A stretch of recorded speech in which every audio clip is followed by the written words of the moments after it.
Welcome, bowling fans, to 4D Entertainment's Chameleon Championship Finals. Brought to you by BowlFreak. Sign up for free at BowlFreak.com and compete against other players from around the world in various tournaments to suit your skill level and style. BowlFreak, it's your game. All right, welcome to the finals of the Chameleon Sweeper. Our number 5 bowler, C bowler, Kyle Clark.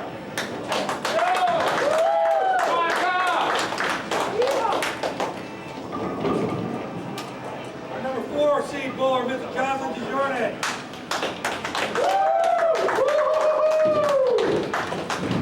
Our number 3 seed bowler, Mr. Roger May.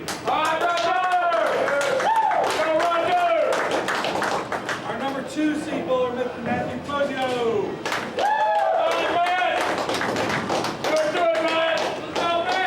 And our number 1 seed bowler, Mr. David Gravely.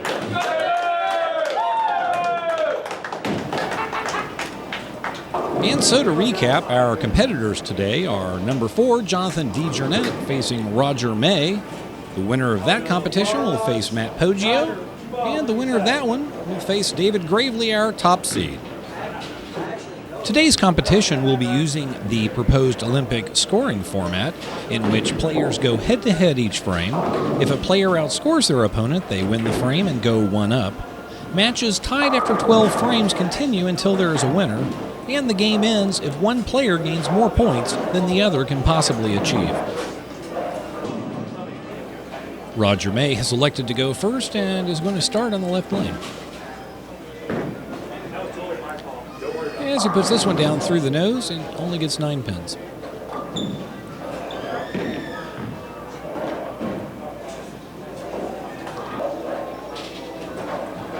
That could have been a bit worse, and I think he knows that. As Jonathan DeJournet sends off his first shot, puts it through the nose as well, gets a little luckier, and gets a strike. I'll give him first point in frame 1. This is the PBA Chameleon oil pattern, the pattern the bowlers are facing today. It's 43 feet long, has medium oil volume, and bowlers must be versatile to handle its transitions. So DeJournet gets us started in the second frame, getting set up on the approach. And puts this one down, probably not out far enough. Goes through the nose and only gets 7 pins.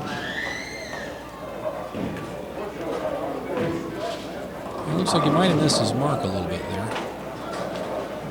And it leaves the door open for Roger May to take the frame if he just gets 8 pins or more.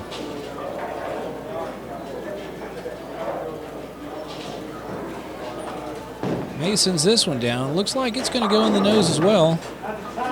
Only gets 7 pins. Now we got to throw another ball.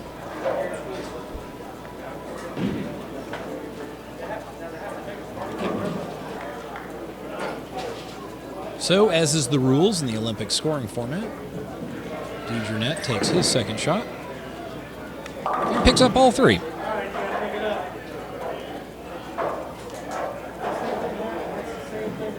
It's a good-looking shot there by Jonathan DeJournet, as Roger May gets set up to attempt to do the same. This one looks pretty good. Doesn't get quite the cut he wants, and gives the frame to DeJournet. So DeJournet's leading as we head into frame 3, up 2-0.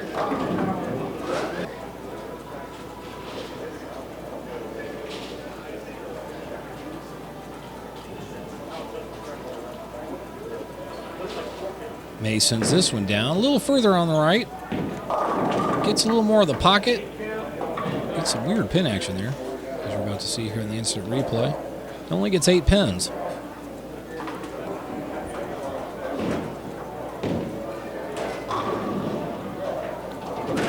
DeJournet gets set. And crosses over with this one, gets lucky, and wins the frame. We had a chance to talk with Jonathan DeJournet earlier today, and this is what he had to tell us. Did you have any difficulties working with the pattern earlier today on the Chameleon?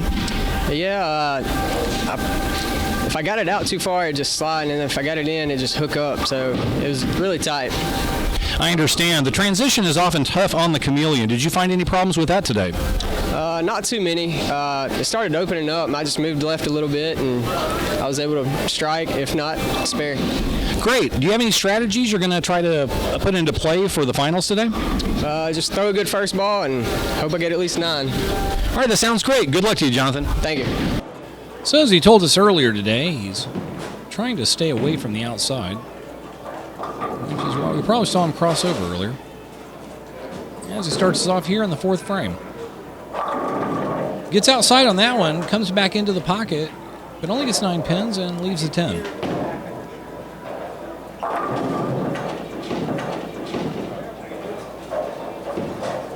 Giving Roger May a chance to get back in this game with a strike. As he puts this one down, light in the pocket, only gets 7 pins and loses the frame once again.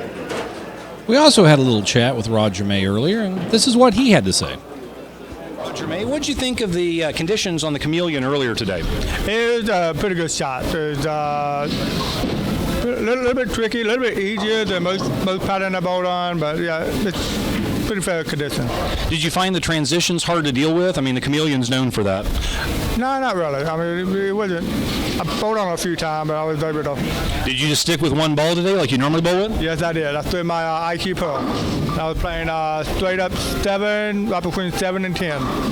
Excellent. Well, you're known for that. So, do you have any strategies you're going to try to incorporate for the final game, or are you just going to stick with what's working for you? I stick with what's working for me, but just try to be 1 pin ahead of my opponent every frame. Sounds good. Good luck to you. Thank you. A really nice guy. You can see Roger May bowling often here at Brunswick Zona still. As he gets us started here in the 5th frame, but once again only gets 7 pins. As you can see, washes out here, missing the head pin entirely. So the Chameleon's been a bit tricky for both bowlers, but DeJournette has managed to take advantage of it as he puts this one through the nose, only gets 8 pins, and still wins the frame. So with 5 unanswered points, Jonathan DeJournette only needs 1 more to win the game, since there is no way in 12 frames that Roger May can catch up. As he sends this one off down, again through the nose, and that lead we've seen before with only 7 pins.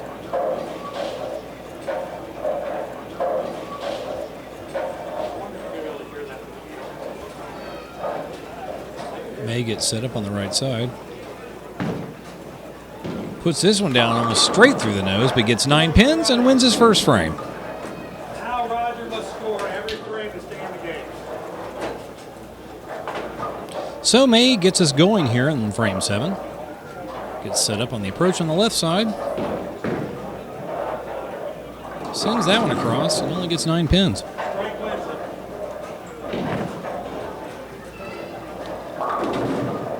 So Roger May is still trying to find the strike zone.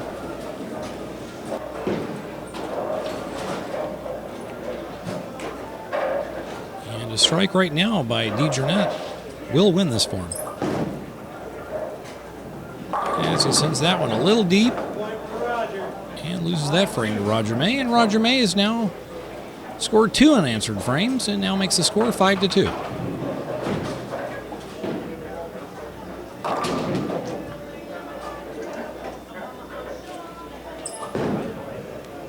DeJournette sends that one through the nose. Only gets 9 pins. And opens the door for Roger May if he can find that strike zone.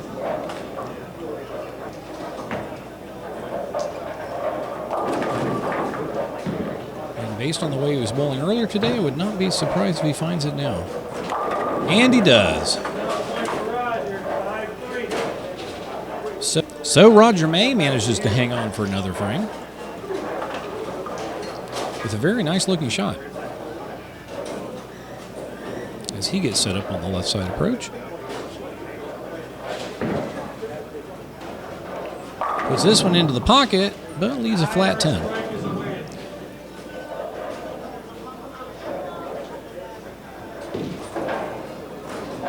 So once again, DeJournette's in a position of needing a strike to put this away.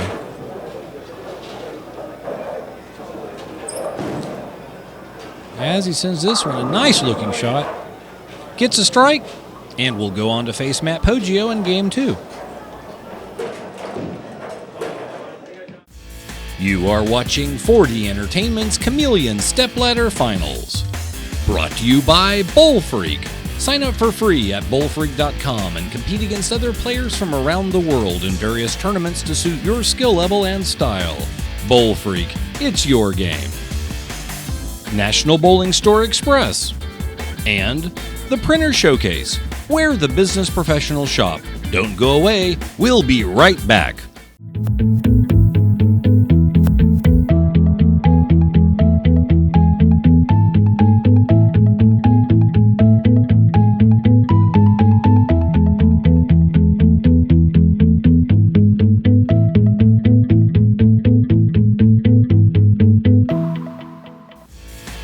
Welcome back to 4D Entertainment's Chameleon Stepladder Finals. Welcome back to Game 2 of our 3-game Stepladder Finals. In our first game, Jonathan DeJournette defeated Roger May and now faces Matt Poggio in Game 2. Matt Poggio, who is a two-handed bowler, has elected to go first and will do so on the left side.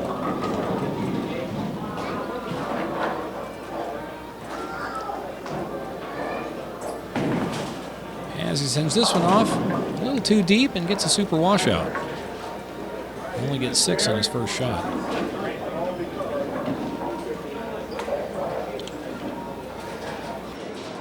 DeJournette gets set up on the right side.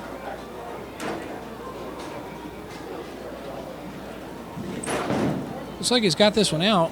Comes back a little too fast, but he does get all 7 pins he needs, and he wins the first frame.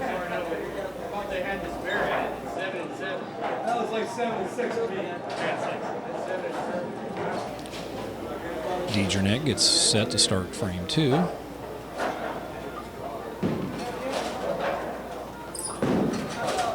So he gets a nice release on this. It looks like it got the pocket, but only 7 pins.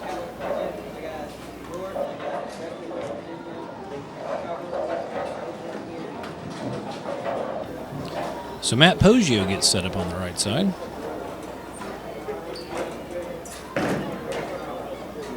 Shoots a powerhouse into the pocket and shreds the rack. Matt is a very dynamic two-handed bowler, and we had a chance to talk with him earlier today. How did you find the Chameleon pattern when you were doing your earlier qualifiers? Yeah, basically it wasn't too hard in the beginning. I was basically playing straight up the gutter because I have a faster ball speed even though I'm two-handed. But in the beginning I was doing fine, just minor I guess you could say hiccups, pulling the ball, things like that. But all around, the first couple of games, I didn't have really too many problems. Did you find the transition hard to deal with as a two-handed bowler with higher revolutions? Yeah, in the beginning it was very hard, especially when we had to go down to the first pair. It was ball wasn't checking up, so I just moved 5 boards left and try to do a little more of a belly, and the ball was coming back into the pocket pretty nice. Well, yeah, the strategy seems to work. You're here. Do you have any strategies for the finals? Basically start out where I started the first game. First game I bowled 220, which is a pretty good game, so I'm basically going to start out with that line and see how far I can go. All right, that sounds great. Good luck to you. All right, thank you. And the always friendly Matt Poggio gets set up for frame 3. As he puts that one right into the pocket again, but only gets 8 pins. So this actually looked like a pretty good shot, but the pins had other ideas. As DeJournette gets set up to start his third frame. Puts this one right into the pocket as well and only gets 9 pins, but that's enough to win the frame, and he goes up 2-1 heading into frame 4.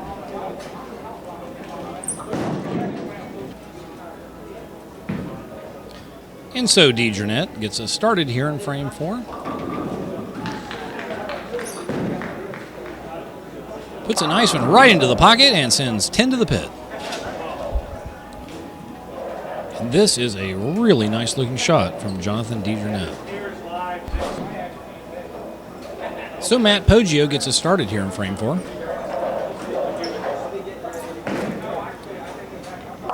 Sends this one straight through the nose, only gets 7 pins, and gives the frame to Jonathan DeJarnette. And it looks like Poggio's footing might have been off just a little bit on that last shot. With the speed that he approaches the foul line, I wouldn't be surprised. As he sends this one straight into the pocket and gets all 10 pins.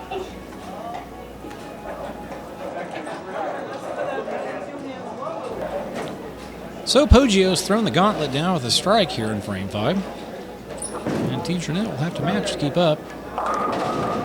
Has a nice looking shot, but gets a bit of a flat 4 there. And gives the frame to Matt Poggio. So DeJarnette gets ready to start frame 6. Puts this one down through the middle and through the nose and only gets 8 pins. So he leaves a split, but of course that will only come into play in the Olympic scoring format if Matt Poggio also only gets 8 pins. And both players have to try to pick those up. In this case, he gets 9, offers up a quick thank you, and wins that frame. So we're all tied up heading into the 7th frame, 3-3.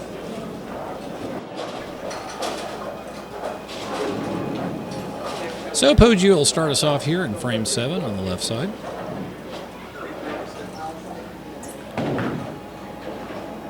Puts this one into the pocket, gets the messenger, and gets a strike. Now that is a lot of fun to watch. This is the fun of two-handed bowling, is the pin action you get. As DeJarnette sends off his attempt for the 7th frame. Goes through the nose, gets 7 pins, and gives that frame to Matt Poggio.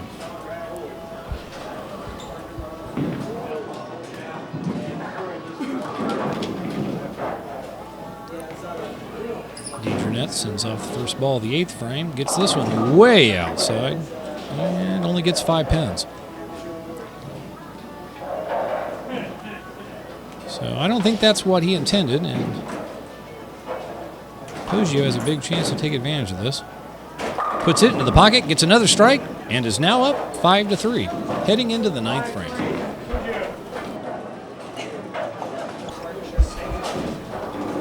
And Poggio will start us off in the 9th frame. Putting another shot into the pocket, gets the same pin action, and puts another strike up. Now this is just a lot of fun to watch.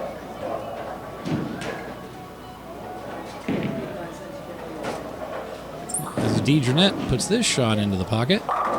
Beautiful shot, and matches that strike, keeping us at 5-3. At this point in time, the lanes are really starting to transition. The oil's breaking down, and the kind of ball Matt Poggio throws becomes deadly under these circumstances. As DeJarnette crosses again with this shot.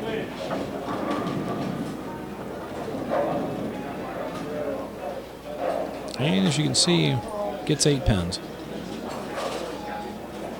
So Poggio needs 9 pins to win this. But he crosses over and also gets 8 pins.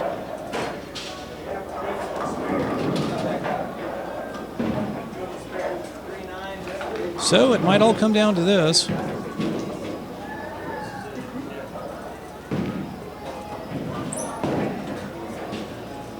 As DeJarnette only gets 1 pin on his attempt. And if Poggio can pick up both, that'll give him 6 points and the game. As he sends his attempt down, and he gets the deflection he needs, wins the game, and will head on to face David Gravely in our championship match. You are watching 4D Entertainment's Chameleon Stepladder Finals. Brought to you by BowlFreak. Sign up for free at BowlFreak.com and compete against other players from around the world in various tournaments to suit your skill level and style. BowlFreak, it's your game. National Bowling Store Express. And the Printer Showcase, where the business professionals shop. Don't go away, we'll be right back.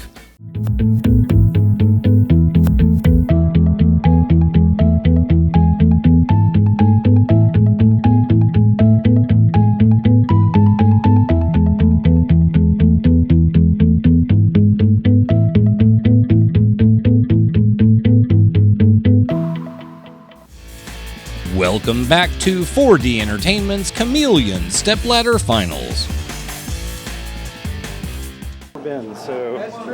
Welcome back to our final game of today's Championship Stepladder Finals, where Matt Poggio, who has just defeated Jonathan DeJarnett, is taking on number 1 seed David Gravely. And of course, we're using the Olympic scoring format, where players go head-to-head each frame, and if players outscore their opponent, they win the frame and go one up. Matches tied after 12 games continue until there's a winner, and the game ends if one player gains more points than the other can possibly achieve. Our top seed, David Gravely, is elected to go last, so Matt Poggio will get us started here on the left side. As he picks up where he left off, hitting the pocket, but the 7 didn't quite cooperate on that one. Yeah, it looks like a pretty good shot, a little nose-heavy, but it manages to fend off 2 pins and stay wobbling as David Gravely gets set up to make his first shot. Puts this one straight through the nose and only gets 7 pins, giving the first frame to Matt Poggio.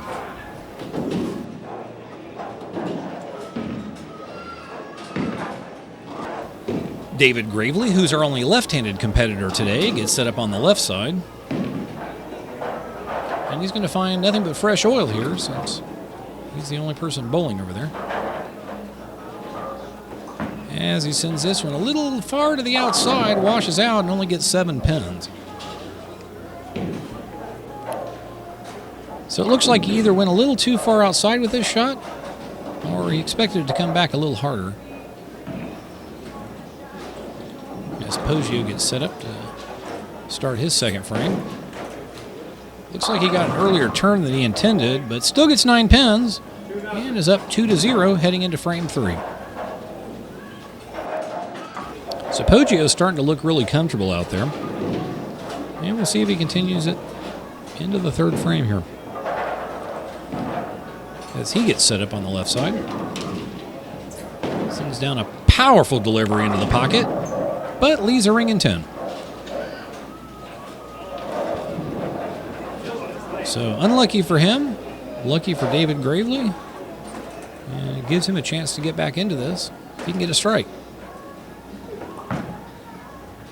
As he puts this one still a little too far out and loses the frame to Matt Poggio.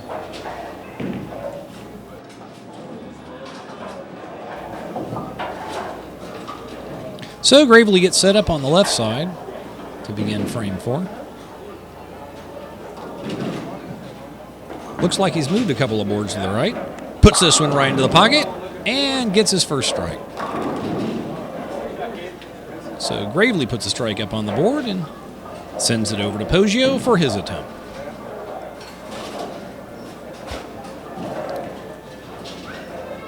Poggio gets set on the approach. Sends this one down straight through the nose, leaves 2 pins, and gives David Gravely his first frame.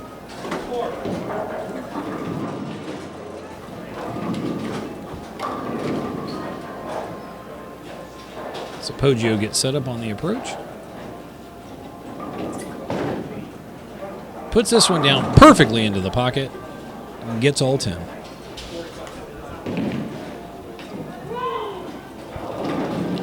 So another great shot from Matt Poggio. But we'll see if David Gravely can repeat that shot from last frame.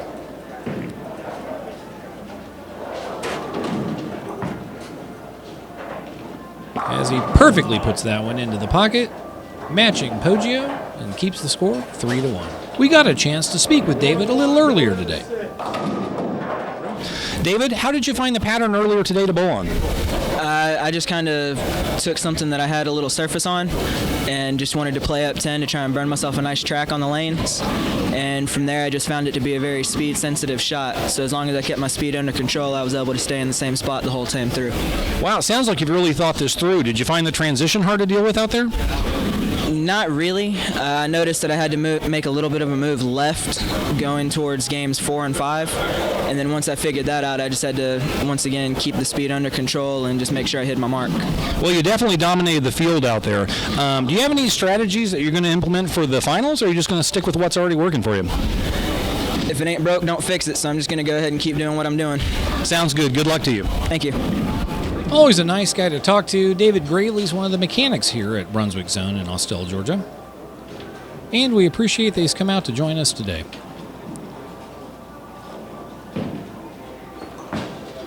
As he puts this one right through the nose, but still gets 9 pins, so certainly could have been a lot worse.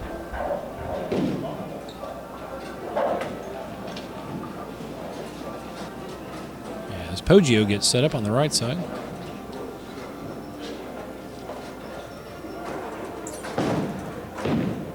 Puts that shot a bit light in the pocket and also gets 9 pins. So it's up to single pin spares for both of these bowlers, and they're both very good at picking these up. As David Gravely takes care of his.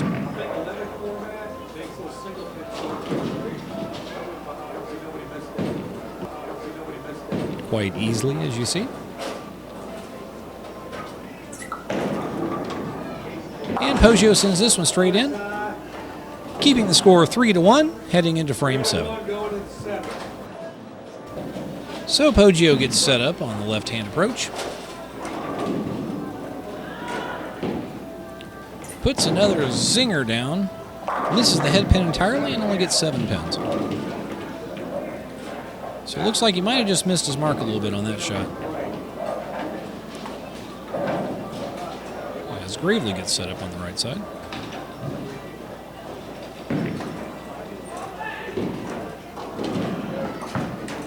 Puts a nice looking shot down into the pocket. Gets a little strange pin action and only gets 9 pins on that shot. Still wins the frame though, making the score 3-2 heading into the 8th. So David Gravely's managed to work his way back up into this match. He starts off frame 8 here on the left side. Putting a shot perfectly into the pocket. Almost got all 10, but got a wobbler and only got 9 pins.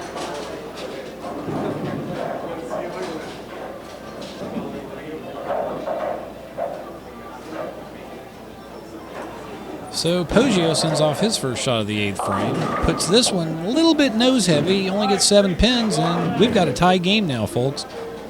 With the score now 3-3.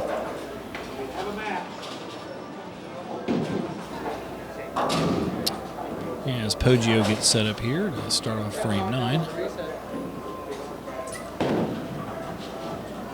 Puts a beautiful shot into the pocket and sends 10 pins packing.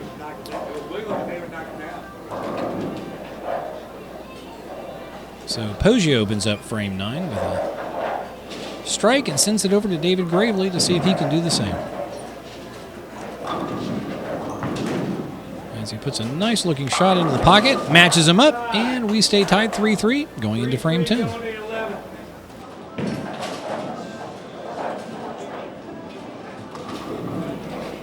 So Gravely gets set up on the left-hand approach.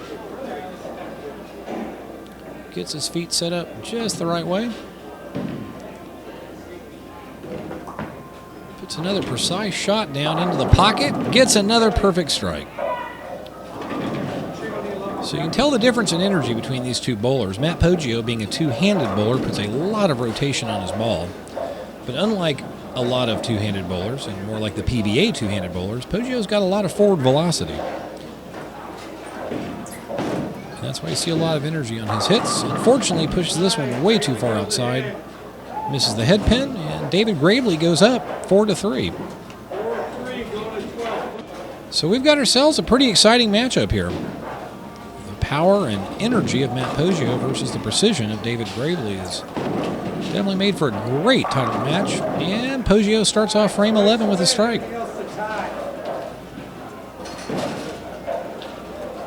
So, not to be denied, he throws the gauntlet down for Gravely. He tries to match it. Puts that one into the pin. Gets the messenger, but it passes in front of the 7. And unfortunately, only gets 9 pins. So, we've tied the game up again, 4-4, heading into frame 12. So, we are all tied up heading into frame 12 here. And if we stay tied after this frame will go into sudden death. So from this point onward, whoever wins the frame wins the game. As Gravely sends this shot down across.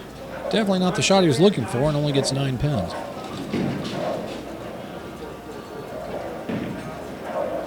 So on the replay, it looks like he hit his mark, but it looks like he might have got a little bit of early rotation as Poggio sends off his first shot of the 12th frame. Slams right into the pocket, and with that, becomes our champion. Congratulations to our champion, Matt Poggio. This has been Michael Powell with you laneside. It's been my pleasure. Until next time.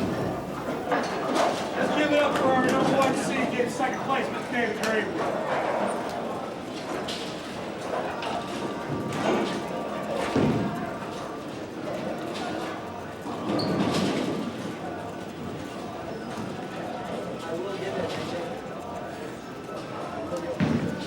And let's give it up for our winner of the Chameleon this year, Mr. Matt Poggio.